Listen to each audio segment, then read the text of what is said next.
Hello guys, तो कैसे हैं आप सभी लोग। उम्मीद करता हूं आप सभी लोग बहुत ही बढ़िया होंगे और आपकी पढ़ाई उससे भी ज्यादा अच्छी चल रही होगी। तो दोस्तों आज हम लेकर आए हैं अपने पास एक्सक्लूसिव सीरीज बिजनेस स्टडीज की, जिसमें हम एंटायर बिजनेस स्टडीज के सारे लेक्चर्स आपको डिलीवर करेंगे, एक क्वालिटी कंटेंट डिलीवर करेंगे। तो चलिए दोस्तों इसकी शुरुआत करते हैं आज से।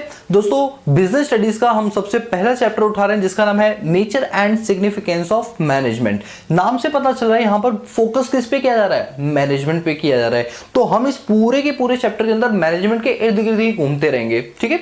तो चलिए सबसे पहले मैं आपको एक एग्जांपल देकर एक अच्छा सा बेस बनाता हूं, क्योंकि जितना अच्छा आपका बेस होगा, जितना अच्छा आपका फाउंडेशन होगा, बिल्डिंग उतनी ही अच्छी खड़ी होगी। तो चलिए अगर मैं आप लोगों से एक बात बोलूं कि मान लो कि आप एक बैंक में जॉब करते हो, ठीक है, आप एक बैंक में जॉब करते हो और आप और आपका एक कॉम्पिटिटर दोनों सेम डेजिग्नेशन पे अपॉइंट किए गए एज अ फाइनेंस मैनेजर, ठीक है।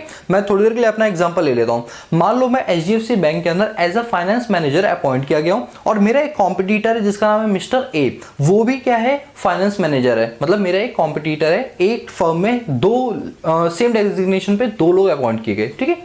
हमारे बॉस ने हमें एक टास्क दिया और वो टास्क ये दिया कि 10 करोड़ रुपए इकट्ठे करने हैं एक हफ्ते के अंदर। एग्जांपल लिख लेना, 10 करोड़ रुपए इकट्ठे करने हैं एक हफ्ते के अंदर, यानी 7 दिन के अंदर। क्या हुआ, मैं मार्केट में जाता हूं और मैंने मार्केट से 7 दिन क्या, मैंने 5 दिन के ही अंदर 10 करोड़ रुपए इकट्ठे करके दे दिए और अपने बॉस को कहा, ये लो बॉस, मैं तो 5 दिन के अंदर 10 करोड़ रुपए इकट्ठे करके लाया, क्योंकि मैं तो फाइनेंस मैनेजर हूं, मुझे तो पता है फाइनेंस कहां कहां से हम रेस कर सकते हैं, क्योंकि एमबीए में हमने यही सारी चीजें पढ़ी हैं। तो बॉस मेरा खुश हुआ, लेकिन बॉस ने पूछा, शिवम ये बताओ कि आपने ये सारे के सारे पैसे जो इकट्ठे किए किस रेट ऑफ इंटरेस्ट पे उधार लेकर आए हो। मैंने कहा सर ज्यादा नहीं, सिर्फ 20% के रेट ऑफ इंटरेस्ट पर मैं ये पैसा बोरो करके लेकर आया हूं आपके लिए। अब मेरे द्वारा जो काम किया गया है वो 5 दिन में कर दिया, हाँ 7 दिन के अंदर अंदर कर दिया, लेकिन कॉस्टिंग कितनी आई, 20%, राइट। अब बात करते हैं मिस्टर ए की। मिस्टर ए ने पैसे इकट्ठे करने में लगा दिया टाइम, 10 करोड़ रुपए को इकट्ठा किया उसने 10 दिन के अंदर। हमें टास्क कितने दिन में करना था, पूरा 7 दिन के अंदर। मिस्टर ए ने कितने दिन में किया, 10 दिन के अंदर। लेकिन मिस्टर ए का जो रेट ऑफ इंटरेस्ट है वो था 5%। कितना था, 5%। चलो अब मैं अपनी परफॉर्मेंस को और मिस्टर ए की परफॉर्मेंस को एनालाइज करता हूं, ठीक है। तो मेरे बॉस ने कहा कि तो मिस्टर शिवम ने जो काम किया उन्होंने भी 10 करोड़ इकट्ठे किए, मिस्टर ए ने भी 10 करोड़ इकट्ठे किए, लेकिन शिवम ने 7 दिन का जो काम था वो 5 दिन में पूरा करके दे दिया और मिस्टर ए ने 7 दिन वाला काम 10 दिन के अंदर पूरा करके दिया। तो शिवम ज्यादा बेहतर है, क्योंकि शिवम ने वो काम जल्दी करके दिया। लेकिन अगर हम बात करें कॉस्टिंग की, तो कॉस्टिंग के हिसाब से शिवम ने जब पैसा रेज किया मार्केट में तो कितने परसेंट ब्याज पर किया, 20%। हमारी कॉस्टिंग बढ़ गई। लेकिन जो काम मिस्टर ए ने किया वो कितने परसेंट पे किया, 5% पे। तो मिस्टर ए के द्वारा काम किया गया जो कॉस्टिंग है वो कम से कम आई है। देखा जाए तो मैंने काम टाइम पर किया लेकिन कॉस्ट को इग्नोर किया, उस पर्सन ने टाइम को इग्नोर किया लेकिन कॉस्ट पर काम किया। तो कहने का मतलब काश कोई ऐसा बंदा होता जो काम टाइम पे भी करता, जो काम कम से कम कॉस्ट पे करता, तो ज्यादा अच्छा होता या नहीं होता। बिल्कुल। तो सर एक बात बताओ, जो काम मैंने किया था टाइम पर, उसको क्या बोलते हैं, उसको बोलते हैं इफेक्टिवनेस। क्या बोलते हैं, इफेक्टिवनेस। और जो मिस्टर ए थे जिन्होंने काम कम से कम कॉस्ट पे किया, उन्हें बोलते हैं एफिशिएंसी। क्या बोलते हैं, एफिशिएंसी। मैं रिपीट करूं, मैंने अपना काम पूरा टाइम पर किया, कॉस्ट को इग्नोर मारा, लेकिन काम टाइम पर किया, इसे बोलते हैं इफेक्टिवनेस। क्या बोलते हैं, इफेक्टिवनेस। और जो मिस्टर ए था उसने कम कॉस्ट पे लेकिन टाइम ज्यादा ले लिया, लेकिन कॉस्ट कम रखी, उनके द्वारा जो काम किया गया उसको बोलते हैं एफिशिएंसी। क्या बोलते हैं, एफिशिएंसी। तो आपको 2 टर्म समझ आ गई, इफेक्टिवनेस और एफिशिएंसी का मतलब क्या होता है, ठीक है। एक अच्छा मैनेजर वो होता है जो दोनों चीजें करे, कम से कम टाइम के अंदर और कम से कम कॉस्ट के अंदर, वो एक अच्छा मैनेजर कहलाता है, या उसके द्वारा किया गया जो मैनेजमेंट है वो एक अच्छा मैनेजमेंट कहलाएगा। यहां पर एचडीएफसी बैंक ना तो मुझे कोई अच्छी रिकॉग्निशन देगी और ना मिस्टर ए को कोई अच्छी रिकॉग्निशन देगी, क्योंकि हमने एक एक चीजों को क्या कर दिया, इग्नोर कर दिया। एक अच्छा मैनेजर वो होता है जो एफिशिएंट हो और इफेक्टिवनेस तरीके से क्या करे, काम करे। बोलो समझ आया। अब हम बात करते हैं मैनेजमेंट की, क्योंकि यहां पर आपके इस एग्जांपल से एक बेस बन गया। लेकिन अभी नहीं पता चला वो बेस क्या बना। मैं आपको बताता हूं बेस क्या बना। बेस ये बना कि मैनेजमेंट क्या होता है। देखो, मैनेजमेंट किसी भी काम को करने के लिए किया जाता है। आप घर में लेटे हुए हो, आपको कोई चिंता नहीं है कि सुबह उठ के आपको क्या करना है क्या नहीं करना, आप मैनेजमेंट नहीं करोगे। याद रखना, मैनेजमेंट उस केस में किया जाता है जहां आप कुछ करना चाहते हैं, जहां आपके अंदर कुछ इच्छा है, कुछ ऑब्जेक्टिव है, कुछ एम है, वहां पर मैनेजमेंट किया जाता है। जहां पर कोई एम नहीं है, जहां कोई आपका ऑब्जेक्टिव नहीं है, वहां आपको मैनेजमेंट करने की जरूरत नहीं है। मुझे क्लास में 90% मार्क्स से स्कोर करने क्लास 12th के अंदर, तो मैं उसके लिए क्या करूंगा, मैं सुबह सुबह उठना शुरू करूंगा, मैं अपना एक टाइम टेबल बनाऊंगा, एक अपना स्केड्यूल बनाऊंगा जिसके थ्रू मैं चलूंगा 90% अचीव कर लूं। ये सब क्या है, मैनेजमेंट है। और जिसका कोई ऑब्जेक्टिव नहीं है, जिसका कोई एम नहीं है, सोते हैं तो सोते रह जाते हैं, पता ही नहीं चलता कब दोपहर होगी कब शाम होगी। ट्यूशन वाला आता है जगाता है, भैया उठ जाओ पढ़ लो, फीस दी तुमने, एक वो अलग चीज है। तो वो मैनेजमेंट नहीं है। तो मैनेजमेंट क्या होता है, मैनेजमेंट किसी भी काम को करने के लिए, ध्यान से सुनो, मैनेजमेंट किसी भी काम को करने के लिए किया जाता है ताकि हम अपने ऑब्जेक्टिव तक पहुंच पाए। और ऑब्जेक्टिव तक पहुंचने के लिए दो चीजें होनी चाहिए। क्या होनी चाहिए, इफेक्टिवनेस होना चाहिए और एफिशिएंसी होनी चाहिए। अरे अभी तो सर आपने थोड़ी देर पहले बताया था। हाँ दोस्तों, इसीलिए मैंने पहले ही आपका बेस क्लियर कर दिया था। तो सर अब कुल मिला के बता दो मैनेजमेंट क्या होता है। देखो, मैनेजमेंट एक ऐसी प्रक्रिया है, मैनेजमेंट एक ऐसी प्रक्रिया है जो किसी काम को करने के लिए की जाती है ताकि हम अपने ऑब्जेक्टिव तक पहुंच पाए एक इफेक्टिव तरीके से और एफिशिएंट तरीके से। किस तरीके से, एफिशिएंट तरीके से और इफेक्टिव तरीके से पहुंच जाए। That is called management. बोलो क्लियर हुआ? नहीं भी क्लियर हुआ ना, 70% भी क्लियर हुआ तो अभी जैसी रीडिंग करवाऊंगा पूरा 100 हो जाएगा, वादा है मेरा। अगर आप टिल एंड तक बने रहे वीडियो के तो ये चैप्टर आपकी ग्रिप में आ जाएगा, वो कोई दिक्कत नहीं होगी। तो चलिए शुरू करते हैं। यहां पर आप देख सकते हैं मैनेजमेंट, तो क्या लिखा हुआ है कि मैनेजमेंट एक ऐसी प्रोसेस है, मैनेजमेंट एक ऐसी प्रोसेस है गेटिंग थिंग्स डन, जो किसी काम को करने के लिए की जाती है with the aim of achieving goal. और ये किस के लिए की जाती है, ताकि आपका गोल अचीव हो जाए, आपका ऑब्जेक्टिव जो है वो आपका अचीव हो जाए। With effectively and efficiently, effectively and efficiently, मैंने अभी एग्जांपल दिया था ना। इफेक्टिवली का मतलब क्या होता है, काम को टाइम पर करना, और एफिशिएंटली का मतलब क्या होता है, कम से कम कॉस्ट पे करना। ठीक है, तो मैनेजमेंट हर वो प्रक्रिया को कहते हैं जो किसी काम को करने के लिए की जाती है जिससे आप अपने ऑब्जेक्टिव तक पहुंच पाए इफेक्टिव तरीके से और एफिशिएंट तरीके से। बोलो क्लियर हुआ? That is called management. ठीक है, अब यहां पर देखना, यहां पर आप देख पा रहे हैं मैनेजमेंट क्या है। मैनेजमेंट एक ऐसी प्रोसेस है गेटिंग थिंग्स डन, जो किसी काम को करने के लिए की जाती है ताकि आप इफेक्टिवनेस और एफिशिएंट तरीके से काम कर पाए। मैंने आपको बता दिया इफेक्टिवनेस, याद करने ट्रिक बताऊं मैं।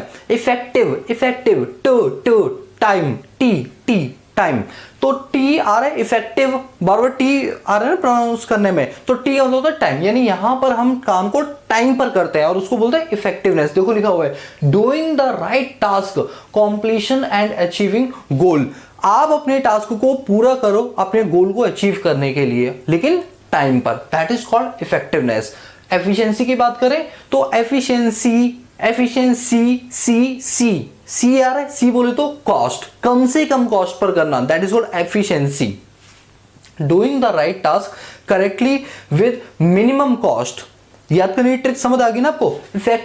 इफेक्टिवनेस, टी यानी टाइम पर करना, एफिशिएंसी, सी बोले तो कॉस्ट, कम से कम कॉस्ट पर करना।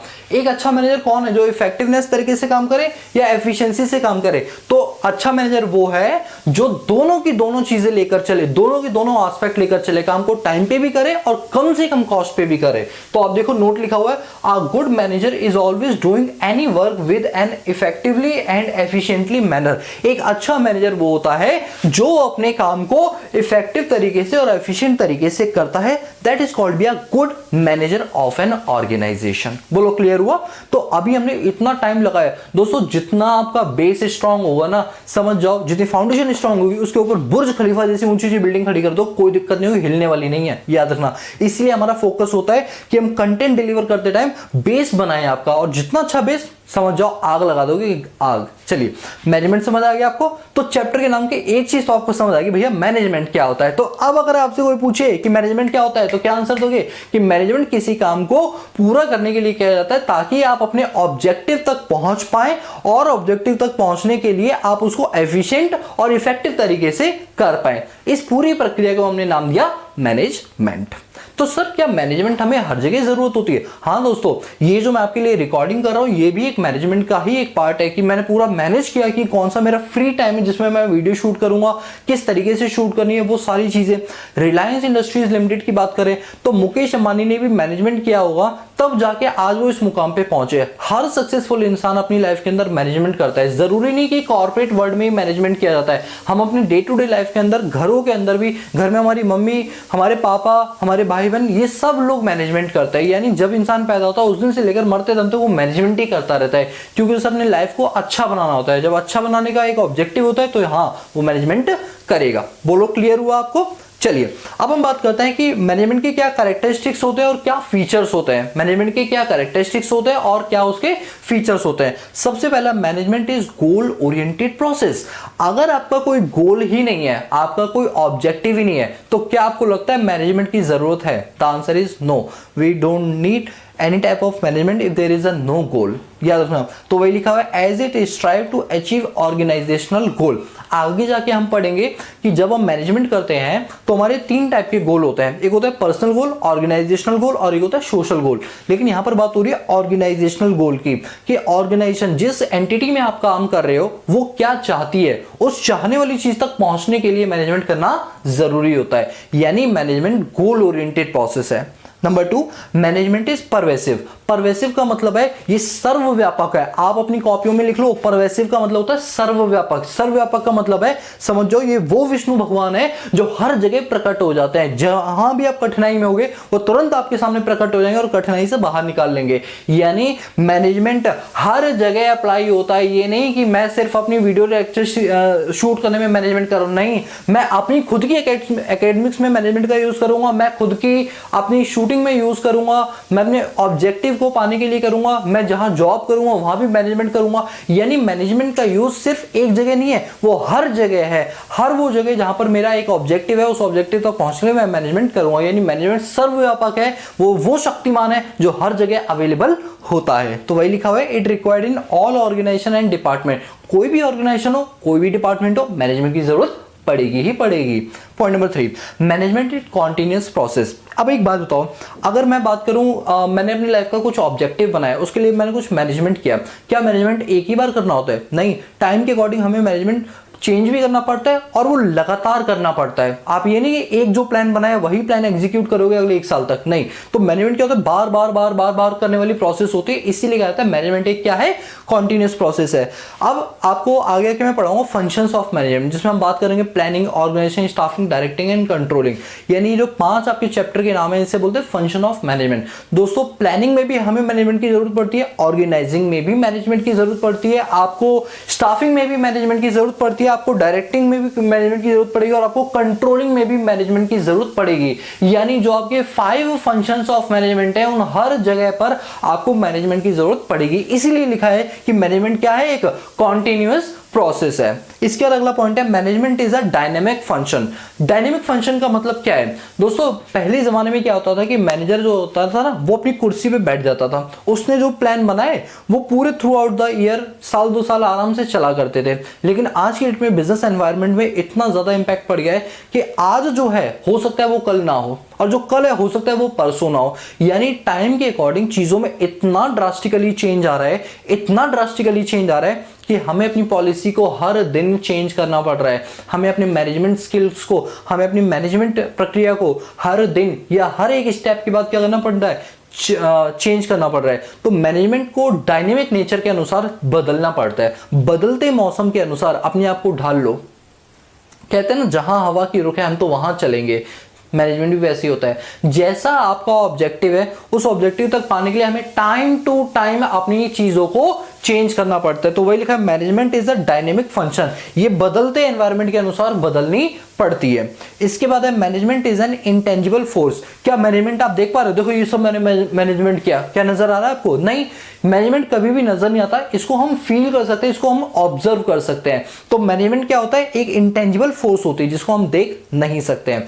बैंक देखते हो, बैंक अपने इतने सारे कस्टमर्स को सर्विसेज देता है, सोचो वो कैसे मैनेज करता होगा। क्या कभी देखा, ओहो आपका मैनेजमेंट तो मुझे दिख रहा है बहुत अच्छा है, वो एडमिनिस्ट्रेशन स्टाफ दिख रहा है, मैनेजमेंट नहीं दिख रहा है आपको। मैनेजमेंट तो एक इंटेंजिबल एसेट्स है, ठीक है।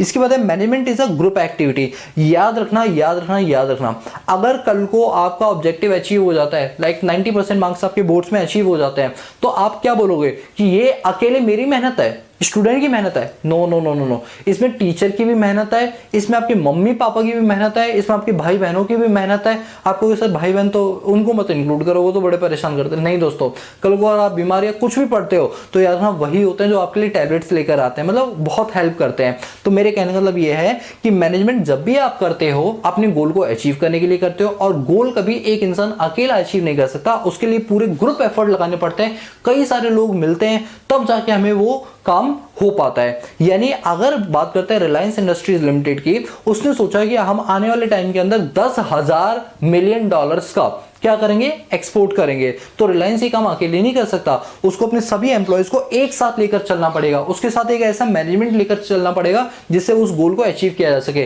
तो मैनेजमेंट हमेशा ग्रुप एक्टिविटी होती है। एक सिंगल पर्सन अपने लिए मैनेजमेंट तो कर सकता है, लेकिन जब हम ऑर्गेनाइजेशन की बात करते हैं तो वो ग्रुप को लेकर चलता है, ग्रुप को साथ लेकर चलता है, सबका साथ सबका विकास। तो management is a group activity, इसमें टीम वर्क होता है और कोलैबोरेशन, मतलब साथ जोड़ के काम किया जाता है।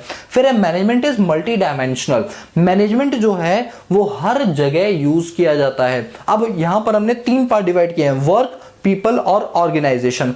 मैनेजमेंट हम काम के लिए भी करते हैं, मैनेजमेंट हम पीपल्स के लिए भी करते हैं, लोगों के लिए, और मैनेजमेंट जहां पर काम हो रहा है ऑर्गेनाइजेशन वहां के लिए भी करते हैं। तो याद रखना, मैनेजमेंट काम के लिए भी होता है, मैनेजमेंट लोगों के लिए भी होता है, और मैनेजमेंट ऑपरेशंस के लिए भी होता है। तो ये था आपका management is a multi dimensional. तो अभी तक हमने क्या पढ़ा, एक बार रिवीजन कर ले। हमने अभी तक ये पढ़ा मैनेजमेंट क्या होता है। तो हमने पढ़ा मैनेजमेंट एक ऐसी प्रोसेस है जहां पर हम कोई काम को करने के लिए जाते हैं और हमारा कोई अपना ऑब्जेक्टिव होता है, उस ऑब्जेक्टिव को पाने के लिए हम काम को एफिशिएंट और इफेक्टिव तरीके से करते हैं, उस पूरी प्रक्रिया को हम मैनेजमेंट बोलते हैं।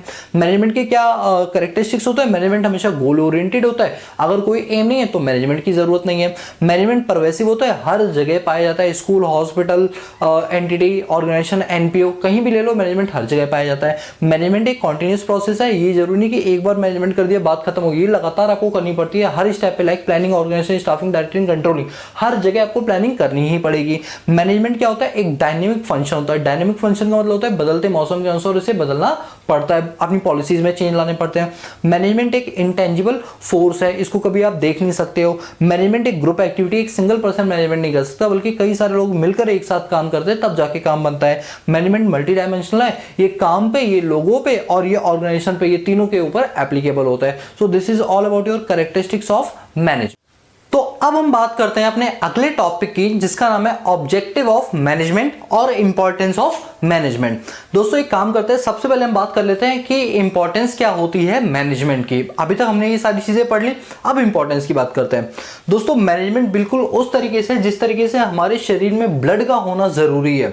अगर हमें पूरी तरीके से अच्छे तरीके से अपने दिमाग को चलाना है तो ब्लड सर्कुलेशन होना बहुत जरूरी है, और ब्लड का कम और ज्यादा नहीं बल्कि मॉडरेट होना बहुत जरूरी है। ठीक उसी तरह मैनेजमेंट है, एक कंपनी को सुचारू रूप से चलाने के लिए, एक अच्छे तरीके से चलाने के लिए हमें उसमें मैनेजमेंट करना उतना ही जरूरी है। मैनेजमेंट जरूरत से ज्यादा नहीं होना चाहिए, जरूरत से कम नहीं होना चाहिए, बल्कि एक मॉडरेट होना चाहिए जिससे किसी भी पर्सन को कोई भी परेशानी ना आए। तो चलिए स्टार्ट करते हैं। हमारे टॉपिक का नाम है इंपॉर्टेंस ऑफ मैनेजमेंट, की मैनेजमेंट की क्या इंपॉर्टेंस है। सबसे पहला है it help in achieving group goals. याद रखना, हमने पीछे भी पढ़ा था कि कोई भी काम करने के लिए हमें ग्रुप एफर्ट लगाने पड़ते हैं, कोई भी ऑब्जेक्टिव तक पहुंचने के लिए हमें ग्रुप एफर्ट लगाने पड़ते हैं, अकेला इंसान पूरा काम नहीं कर सकता है। तो जो मैनेजमेंट है वो हमें सिखाती है कि हम एक साथ मिलके कैसे काम कर सकते हैं। सबका साथ सबका विकास कौन समझाता है, मैनेजमेंट समझाता है। Number 2, it increase efficiency. जी हाँ दोस्तों, हमने अभी स्टार्टिंग में मैनेजमेंट की डेफिनेशन में पढ़ा था, काम को इस तरीके से करना कि कम से कम कॉस्ट में हो जाए और कम से कम टाइम में हो जाए, या दिए हुए टाइम के अंदर हो जाए, उसे बोलते हैं एफिशिएंसी। क्या बोलते हैं, efficiency.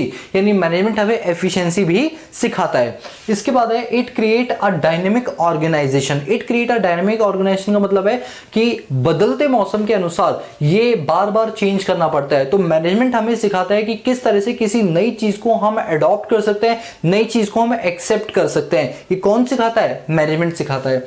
Number 4, it help in achieving personal objective. दोस्तों अभी मैं आपको ऑब्जेक्टिव यहां पर कराने वाला हूं, उसमें हम 3 ऑब्जेक्टिव पढ़ेंगे, सोशल, पर्सनल और ऑर्गेनाइजेशनल। तो उसमें से एक ऑब्जेक्टिव है पर्सनल ऑब्जेक्टिव। मैनेजमेंट कहीं ना कहीं हमारे पर्सनल ऑब्जेक्टिव्स को भी पूरा करता है। फॉर एग्जांपल, मैं अगर बात करूं, एक कंपनी में जा रहा हूं और मैं चार्टर्ड अकाउंटेंट हूं और मैं कंपनी में जा रहा हूं, तो मेरी इंटेंशन क्या होगी? देखो, मेरी इंटेंशन सैलरी कमाना वगैरह तो होगी, लेकिन साथ में ये होगा कि मैं जितना अच्छा काम सीख लूंगा, फ्यूचर में कल को मैं अपनी खुद की फर्म खोलूंगा तो आराम से खोल सकता हूं, उसमें कोई दिक्कत नहीं होने वाली है। तो मैं कुछ सीखने के लिए जा रहा हूं ताकि मुझे वहां से कुछ मिले, ये मेरा अपना पर्सनल ऑब्जेक्टिव है। क्या है?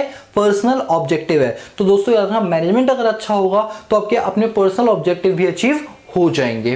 ठीक है, अभी डिटेल हम यहां पर अभी पढ़ने वाले हैं। ठीक है, it help in development of society. अगर आपका मैनेजमेंट अच्छा है तो कहीं ना कहीं आपकी सोसाइटी पर भी पॉजिटिव इंपैक्ट डालेगा। ठीक है, चलिए अब यहां पर एक छोटी सी चीज है जिसका नाम है टीम। हम जनरली क्या बोलते हैं कि भाई टीम बना के काम करो, टीम बना के काम करो, और इनके ऊपर एक पर्सन अपॉइंट कर देते हैं जिसका नाम होता है टीम लीडर, शॉर्ट में बोलते हैं टीएल। ठीक है, तो टीम लीडर क्या काम करता है? टीम लीडर के पास कुछ पर्सन्स अपॉइंट कर दिए जाते हैं। मान लो 10 पर्सन हो गया या 5 पर्सन का ग्रुप है, उसके ऊपर एक बंदा अपॉइंट कर दिया जिसे बोलते हैं टीएल।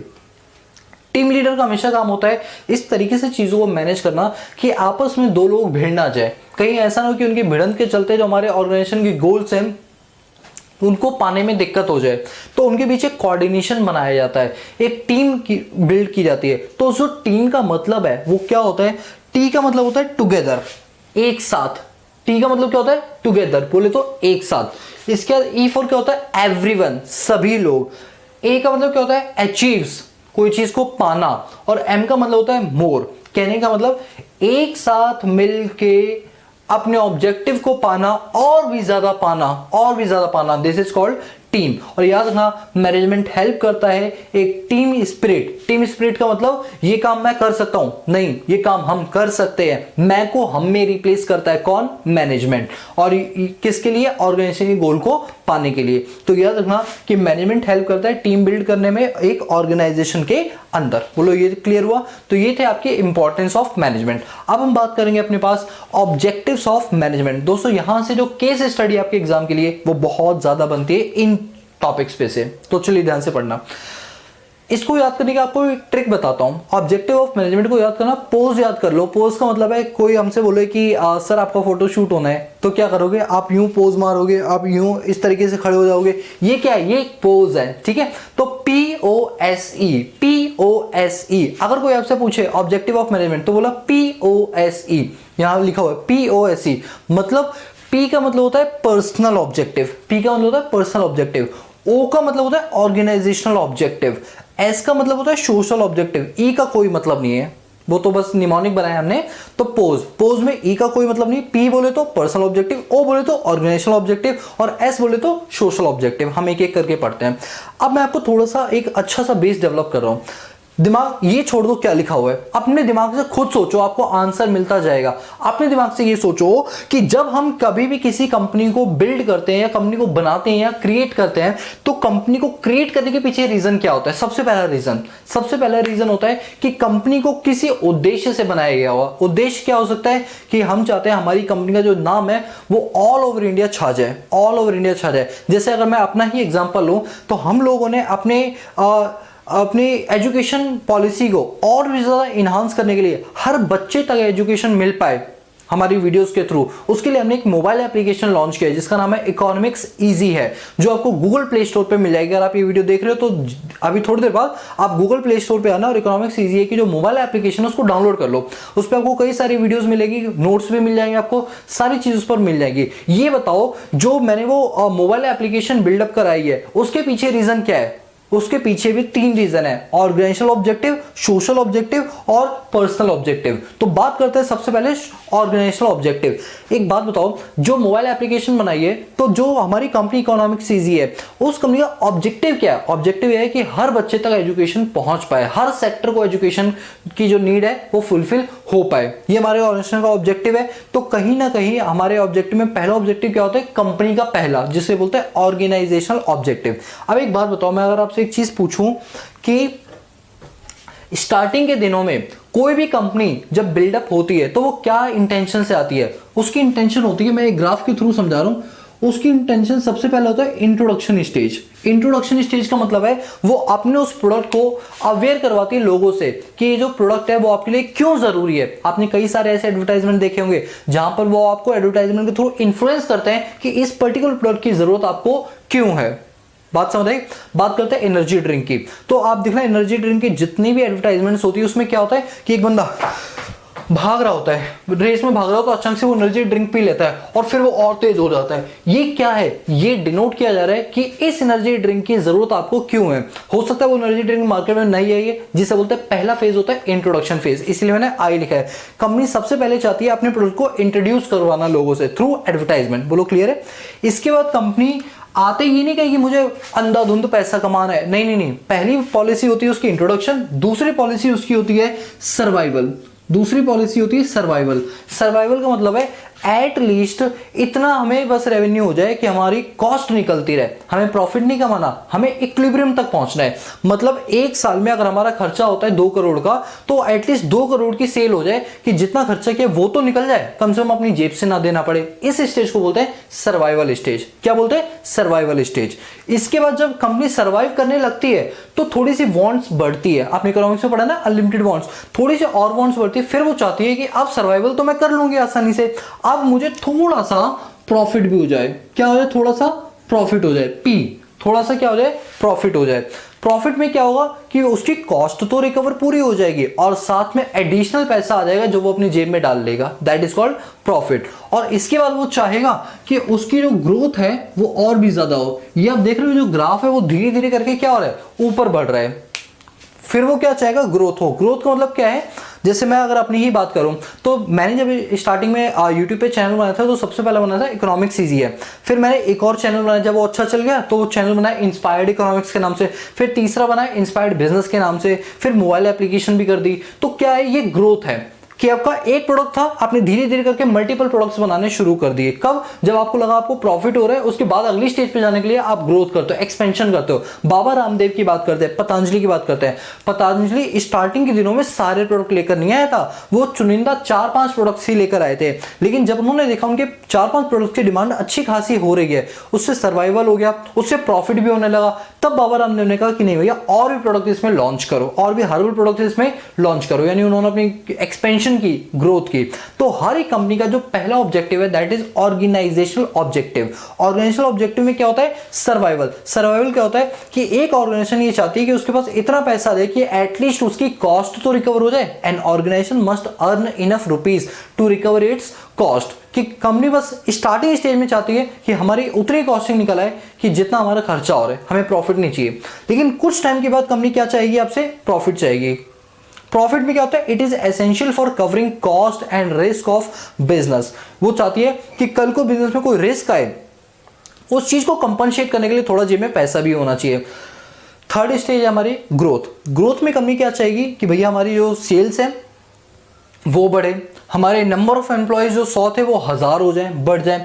नंबर ऑफ प्रोडक्ट जो 5 थे वो 50 हो जाए, वो 500 हो जाए, वो 5000 हो जाए। यानी इस तरीके से कंपनी ग्रोथ चाहती है। तो हर एक कंपनी का जो पहला ऑब्जेक्टिव होता है दैट इज ऑर्गेनाइजेशनल ऑब्जेक्टिव। और याद रखना ऑर्गेनाइजेशन में वैसे 4 स्टेज होते हैं, लेकिन हमने अभी 3 बोली हैं। 4 स्टेज में सबसे पहले क्या होता है बताओ? इंट्रोडक्शन। दूसरा क्या होता है? सर्वाइवल। तीसरा क्या होता है? प्रॉफिट। चौथा क्या होता है? ग्रोथ। इस तरीके से हम अपने ऑर्गेनाइजेशनल ऑब्जेक्टिव को अचीव कर लेते हैं। दोस्तों जब आप ग्रेजुएशन में जाओगे ना और आप यही चीज पढ़ोगे तो उसमें एक चीज और आती है, मैं बता दूं आपको थोड़ी सी बस आपकी नॉलेज के लिए। वो एक चीज और आ जाती है जिसे बोलते हैं मैच्योरिटी फेज, और फिर आता है डिक्लाइनिंग फेज। ये और भी आगे जुड़ जाता है। फिलहाल हमें इसको पढ़ने की जरूरत नहीं है, लेकिन आपको बस बता दिया कि एक स्टेज आती है जब कंपनी अपने बिल्कुल मैच्योरिटी पॉइंट पर होती है, पीक पॉइंट पर होती है। इसके बाद फिर कंपनी का प्रोडक्ट बिकना कम हो जाता है, उसे होता है डिक्लाइनिंग स्टेज। तो इस तरीके से पूरा ग्राफ बनता है, लेकिन हमें इतना नहीं पढ़ना है, हमें तो बस ये 3 चीजें पढ़नी है। और आप कहो तो 4 भी पढ़ सकते हो, जैसे इंट्रोडक्शन, सर्वाइवल, प्रॉफिट और ग्रोथ। बोलो क्लियर हुआ? ये थे आपके ऑर्गेनाइजेशनल ऑब्जेक्टिव। अब बात करते हैं अपने सोशल ऑब्जेक्टिव की। अच्छा अच्छा एक बात बताओ कि कोई कंपनी अगर किसी सोसाइटी में ओपन हो रही है, सोसाइटी का मतलब है जैसे अगर मैं बात करूं नोएडा की, new Okhla industrial development authority, Noida की फुल फॉर्म पता है आपको, new Okhla industrial development authority, UP में जो है। और हरियाणा की अगर हम बात करें तो गुरुग्राम की, यानी जिससे पहले हम गुड़गांव बोलते थे, गुरुग्राम की बात करें, यहां पर कई सारी इंडस्ट्रीज पिछले 5 सालों के अंदर बिल्डअप हुई जो पहले कभी नहीं हुई थी इतनी ज्यादा। 5 सालों के अंदर तो ये समझो इंडस्ट्रियल हब बन गया एक तरह से गुड़गांव और नोएडा। क्या होता है यहां पर कोई एक कंपनी आके ओपन होती है तो वो क्या करती है, सोसाइटी के रिसोर्सेज का यूज करती है। आपने पढ़ा था ना इकोनॉमिक्स में, लैंड, लेबर, कैपिटल और एंटरप्रेन्योर। ये कहां से लिया जाता है बताओ, लैंड हम सोसाइटी की ले रहे हैं, हम लेबर भी वहीं से आसपास के ही उठा रहे हैं, तो इनसे जब हम काम करा रहे हैं तो ये हमारी रिस्पॉन्सिबिलिटी बनती है कि हमें भी उनके लिए कुछ करना चाहिए। सिर्फ अपने अपने से मतलब मत रखो, मतलब कंपनी के सिर्फ ऑर्गेनाइजेशनल ऑब्जेक्टिव होगा तो नहीं काम चलेगा, थोड़ा सा कंपनी को उससे हटके भी सोचना पड़ेगा, सोसाइटी के लिए भी सोचना पड़ेगा। तो सेकंड ऑब्जेक्टिव क्या बन गया हमारा, सोशल ऑब्जेक्टिव, कि एक कंपनी सिर्फ अपने लिए नहीं बल्कि अपनी सोसाइटी के लिए भी सोच रही है और उसका नाम है सोशल ऑब्जेक्टिव। अब देखो सोसाइटी के लिए आप कैसे सोच सकते हो, देखो सोसाइटी के लिए आप ऐसे सोचो कि जो प्रोडक्ट आप बना रहे हो उस प्रोडक्ट को बनाते टाइम अगर कोई एयर पोल्यूशन हो रहा है या कोई वाटर पोल्यूशन हो रहा है तो इस तरीके से कुछ प्लांट्स लेकर आओ, इस तरीके से कुछ मशीन्स लेकर आए जिनसे जो वेस्ट है उससे हमारे एनवायरमेंट पे नेगेटिव इंपैक्ट ना पड़े। जैसे मैं नोएडा का ही एग्जांपल दूं, नोएडा में एक फैक्ट्री है, उस फैक्ट्री के अंदर क्या होता है कि गंदा पानी निकलता है और वहीं पर यमुना नदी है, वहां से करते करते नदी नालों से होते हुए वो पानी कहां चला जाता है, यमुना नदी में चला जाता है।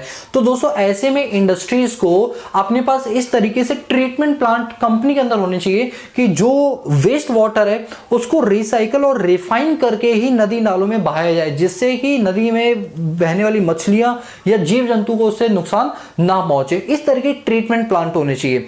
कई सारी ऐसी इंडस्ट्री जैसे इंद्रप्रस्थ गैस लिमिटेड है, जब गैस बनाई जाती है तो उससे बहुत एयर पोल्यूशन होता है, तो उनकी चिमनियों पर इस तरीके से एयर प्योरीफायर होने चाहिए कि जो धुआं निकल रहा है वो थोड़ा प्योरीफाई होकर निकले, जिससे एनवायरमेंट पर उसका बैड इंपैक्ट ना पड़े या आस पड़ोस के जो इलाके हैं उन पे बैड इंपैक्ट ना पड़े। This is not a organizational objective, this is called social objective. हम अपनी सोसाइटी के लिए सोच रहे हैं। तो वही पहला पॉइंट है, using environment friendly method of production. कोई भी काम करने के लिए वो तकनीक अपनाओ जो कि इको फ्रेंडली है, ना कि सिर्फ आपके बेनिफिट के लिए, वो सोसाइटी के बेनिफिट के लिए भी होना चाहिए। दूसरा, giving employment opportunity to weaker section of society. जिस सोसाइटी में आप रह रहे हो उस सोसाइटी के इर्द गिर्द अगर आपको नजर आ रही कहीं अनएम्प्लॉयमेंट फैली हुई है तो वहां के लोगों से काम करवा के उन्हें एम्प्लॉयमेंट दो, रोजगार दो, जिससे वो अपनी दिनचर्या को और अपने परिवार को सपोर्ट कर पाए। क्योंकि देखो इंसान ही इंसान को सपोर्ट करता है, भगवान नहीं उतरेगा, इंसान को ही उतरना पड़ेगा। इसीलिए हर एक कंपनी, बात करते हैं रतन टाटा की, रतन टाटा की अगर हम बात करें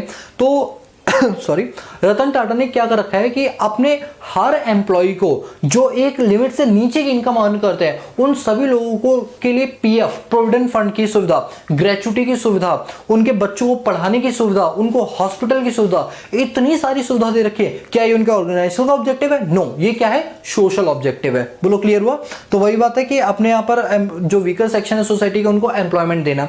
तीसरा पॉइंट है प्रोवाइडिंग बेसिक एमिनिटीज। एमिनिटीज का मतलब होता है सुविधाएं, फैसिलिटी। बट मैंने क्यों नहीं वर्ड लिखा फैसिलिटी, क्योंकि ये एक कॉमन वर्ड है और एमिनिटीज थोड़ा प्रोफेशनल वर्ड लगता है, एमिनिटी नहीं, एमिनिटीज। ठीक है, आप लोग लिख सकते हैं ब्रैकेट में करके सुविधा।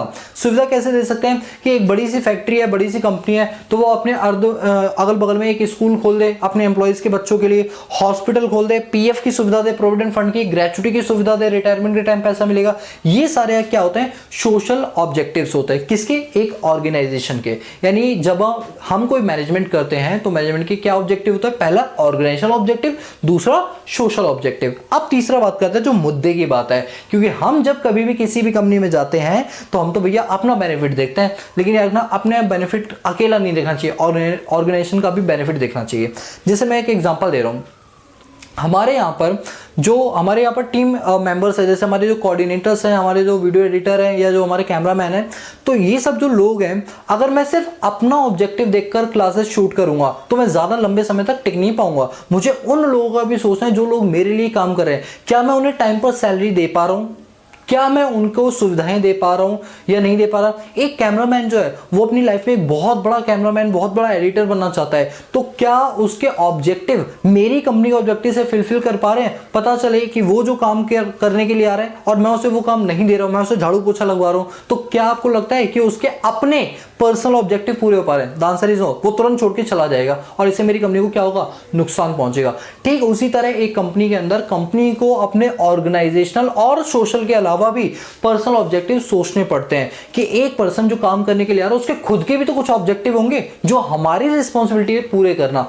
एक इंसान जॉब पे क्यों आता है, उसे पैसे कमाने हैं, उसे एक्सपीरियंस कमाना है, उसे कई सारी चीजें अर्न करनी है, तो हमें भी वो चीजें उन्हें देनी चाहिए। इसे बोलते हैं पर्सनल ऑब्जेक्टिव। सबसे पहला है फाइनेंशियल नीड। कोई भी पर्सन हमारे काम करने के लिए आ रहा है तो उसे टाइम पे सैलरी दो और जितनी पर्याप्त सैलरी बनती है उसकी कॉम्पिटेंसी और स्किल के हिसाब से वो उसे जरूर मिलनी चाहिए। उसे कम नहीं दो, उससे ज्यादा भी मत दो, लेकिन कम से कम उतनी तो दो। तो वही लिखा हुआ है financial need such as competitive salary perks. Perks मतलब कोई सुविधा या एमिनिटीज वगैरह। दूसरा है सोशल नीड। एक बात बताओ, आपने कभी मैकडोनल्ड्स या डोमिनोज गए हो? उम्मीद करता हूं गए हो, और अगर नहीं गए हो तो आप एक काम करना, मेरे साथ आओ और मुझे पार्टी दो, हम दोनों साथ चलेंगे। ठीक है, तो देखना आप कभी भी ऐसी जगह पर जाओगे तो वहां पर एक बड़ा सा बोर्ड टांगा होता है और उस पर लिखा था एम्प्लॉय ऑफ द मंथ और उसकी फोटो लगी हो तो नीचे उसका नाम लिखा होता है। ये क्या है? ये सोशल रिकॉग्निशन है। सोशल रिकॉग्निशन का मतलब है कि जितने भी कस्टमर्स आ रहे हैं वो उस फोटो फ्रेम को देखेंगे और उस एम्प्लॉय को देखेंगे और फिर वो इधर ढूंढेंगे वो एम्प्लॉय कौन है। ओ हाँ, वो रहा वो एम्प्लॉय, यार इस बंदे ने पिछले महीने तो बहुत अच्छा काम किया, इस वजह से एम्प्लॉय ऑफ द मंथ मिला।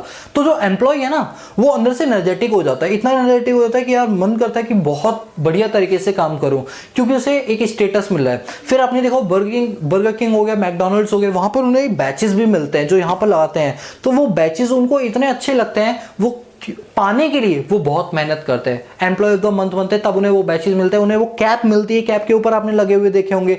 ये क्या है? ये एम्प्लॉय ऑफ द मंथ करके हम एम्प्लॉय को सोशल स्टेटस दे रहे हैं, औरों से अलग बना रहे हैं, जिससे एम्प्लॉय क्या रहेगा, मोटिवेटेड रहेगा। यही काम कंपनियों में होता है, employee of the month, employee of the year, इस तरीके से बनाए जाते हैं। तो सोशल नीड भी होती है, रिकॉग्निशन मिलती है लोगों से। और तीसरा है higher level need. Higher level need का मतलब होता है कभी कभी एक एम्प्लॉय ऐसा भी बोलता है, सर मैं आपके यहाँ पे अकाउंटेंट का काम करता हूँ, मैं चाहता हूँ कि आप मुझे किसी ट्रेनिंग पर भेजें जिससे मैं वहाँ पे नई नई चीज़ सीख कर आऊँगा और आप ही के लिए काम करूँगा। देखो इससे दो चीजें हैं। पहली चीज तो एम्प्लॉय के अपने पर्सनल ऑब्जेक्टिव क्लियर हो गए, वो जिस सेशन में जिस ट्रेनिंग में जाएगा वहां से खुद भी कुछ सीख कर आएगा, तो इससे उसकी हायर लेवल नीड सेटिस्फाई होगी और कहीं ना कहीं उसका बेनिफिट हमारे ऑर्गेनाइजेशन को सर्वाइवल प्रॉफिट ग्रोथ में होगा, तो ऑर्गेनाइजेशनल ऑब्जेक्टिव भी अचीव हो पाएंगे। इसीलिए कहा जाता है कि ये सारे जितने ऑब्जेक्टिव है ये सारे इंटरकनेक्टेड है, आप इनको अलग नहीं कर सकते हो। अगर आपने पर्सनल ऑब्जेक्टिव फुलफिल कर दिए तो कहीं ना कहीं इससे आपके ऑर्गेनाइजेशन गोल भी फुलफिल हो जाएंगे। तो ओवरऑल हमें क्या पढ़ना था? हमें तो ये पढ़ना था कि भाई मैनेजमेंट के क्या ऑब्जेक्टिव होते हैं, हमने पढ़ लिया अपने पास कि ऑर्गेनाइजेशनल ऑब्जेक्टिव होते हैं जिसमें हम पहले सर्वाइवल प्रॉफिट और ग्रोथ चाहते हैं, फिर सोशल ऑब्जेक्टिव पढ़ लिया कि उन चीजों से काम करेंगे जो इको फ्रेंडली होंगी और हम हर उस व्यक्ति को अपॉर्चुनिटी देंगे जो वीकर सेक्शन से है उसे एम्प्लॉयमेंट देंगे और उन्हें बेसिक एमिनिटीज यानी सुविधाएं देंगे। और पर्सनल ऑब्जेक्टिव में क्या है? उसे हम पैसा टाइम पर देंगे जितने उसकी स्किल है कॉम्पिटेंसी उसके हिसाब से, फिर हम उसे सोशल रिकॉग्निशन भी देंगे और बाद में हम उसे अगर ट्रेनिंग या कोई भी सेशन अगर हमें लेना है तो फ्री ऑफ कॉस्ट हम उसके बदले पे करेंगे और वो बंदा जाके सेशन लेगा, जिससे उसके अपने पर्सनल ऑब्जेक्टिव क्या होंगे? फुलफिल होंगे। तो यहां तक की चीजें आप लोगों को समझ आई। तो ये था आपका ऑब्जेक्टिव और अब इससे पहले हमने पढ़ लिया अपने पास फंक्शंस ऑफ मैनेजमेंट। ठीक है दोस्तों, सो यहां पर हमारी जो क्लास है वो एंड होती है, आज का सेशन कंप्लीट होता है। उम्मीद करता हूं आप सभी लोगों को ये क्लास बहुत पसंद आई होगी। दोस्तों अब मैं आपको एक चीज बताना चाहूंगा कि अगर आप लोग मोबाइल एप्लीकेशन से वीडियोस देखना चाहते हो और उसमें अगर कोई प्रॉब्लम हो रही है तो नीचे दिए हुए नंबर पे आप हमें कॉल